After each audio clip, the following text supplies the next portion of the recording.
Z,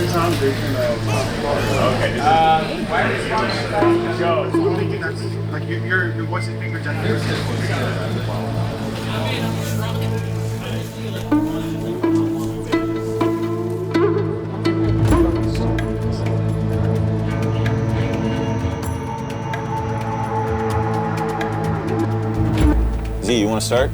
Well, let me ask you. Yeah, ask me something. What about this game feels familiar versus what things feel different when it comes to like grunt perspective? I think what's crazy is this feels like making a World War II game sometimes. This is our opportunity for Big War, to bring it back and do it the modern warfare way. And to us, that means a large-scale battle, reclaiming a city. All of it's visceral, all of it's gritty, it's all grounded and ripped from the headlines, but we get to experience it in a variety of different ways.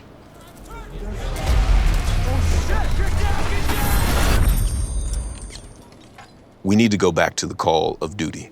So when the call of duty came about, it was your duty to serve your country, your duty to fight in the war for your country. So this time around, we were like, all right, we're gonna be in Korea. It's North versus South.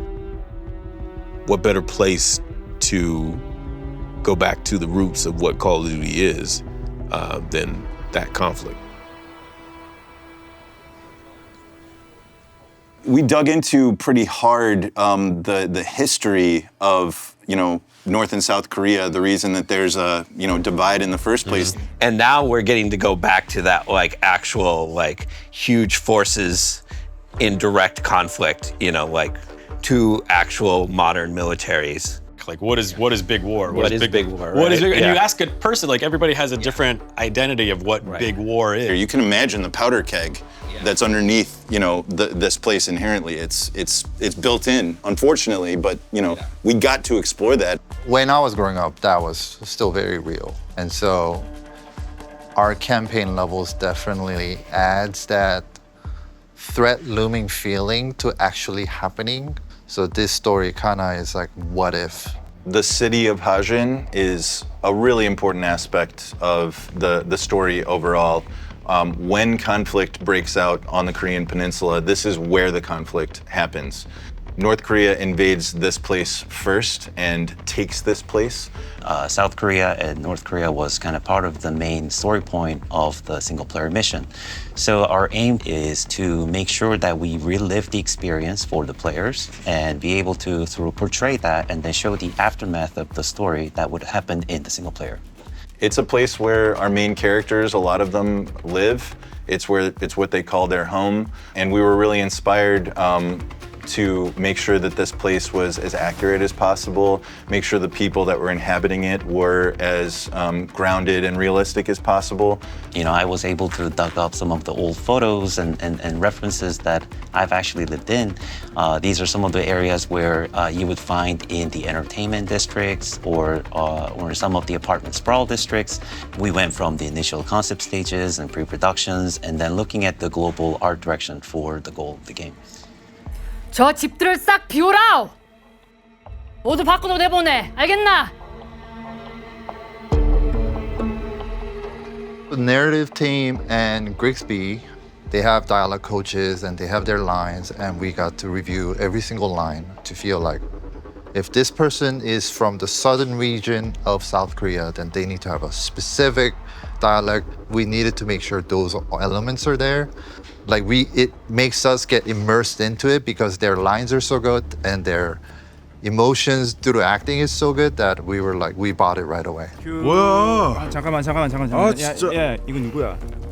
주파. 우탱. 형, 나도 들어보자. 기회 들어가는 거다. 입안이고. Hey, fellas, I don't got my subtitles on. Speak my language, please. If we can look at this, I actually wanted to see how many people we have in here, in the blockout. 2, 3, 4, 8, 9. So 8 total? Yeah, I think we'll probably need to do more like 12, because this has to be a battle. This has to be my guys might go flank over on the side. And then, yeah, exactly. This is a little more complicated than some of the other ones, but we'll get there. Yeah. One of the things that makes Modern Warfare 4 unique is it has multiple story threads. We get to experience different threads of the story through different characters and how they resolve the conflict that they come across. In South Korea, conscription is mandatory, which means all young people have to go into military service. We wanted to use that as a starting point for our character Park. He starts as a grunt who would rather be doing something else, and when war breaks out, he's forced to make a decision about how he's going to respond to that.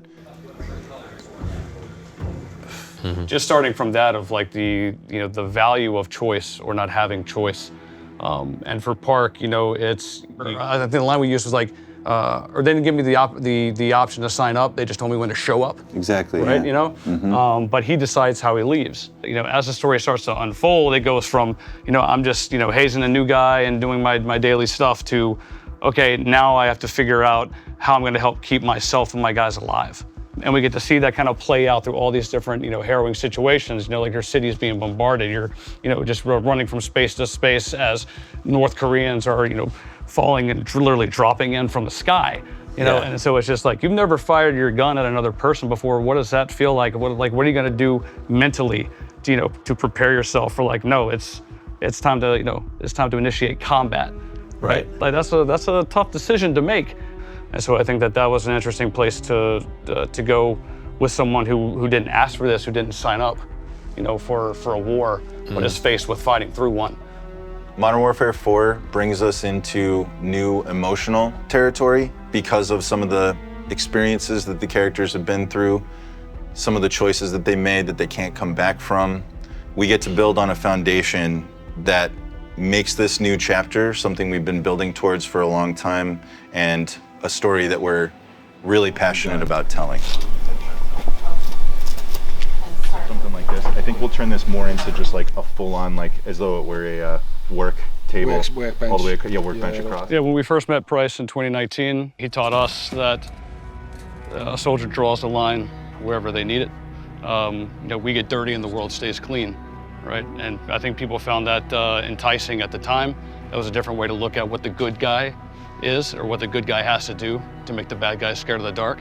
But here we are in Modern Warfare 4, and what is the evolution of that, right? Where do you take that to the end of the line, right? Now with Brice, this is an operator that essentially, after the events of the last game, has turned into an outlaw, right? He doesn't have the same, security apparatus that he had. He doesn't have the same tools necessarily of his trade. But he's the type of man that's going to find the best tool for the job no matter what he has to do. And we're going to see really kind of how far he's willing to go in this game, what lines he's willing to cross. We are just as excited to see where these characters get to go as we are for people to experience it. If Valeria starts back here and goes up to there, I guess, right? Something like that. So. Yeah. They get out of the helicopter. Yeah. They open the door. She's like talking to him like, yeah, you better not miss it. And then they all get out and come up, and then we land here. Modern Warfare is synonymous to Infinity War, and we make it what it is for millions of people across the world. So for me, everything that we do and everything that we put in our game has to feel authentic. Who the characters are, the conflict they're thrown into, and the ways that they resolve that conflict is integral to what Modern Warfare is. And putting the player right in the middle of it. Putting the player right in the middle of the action.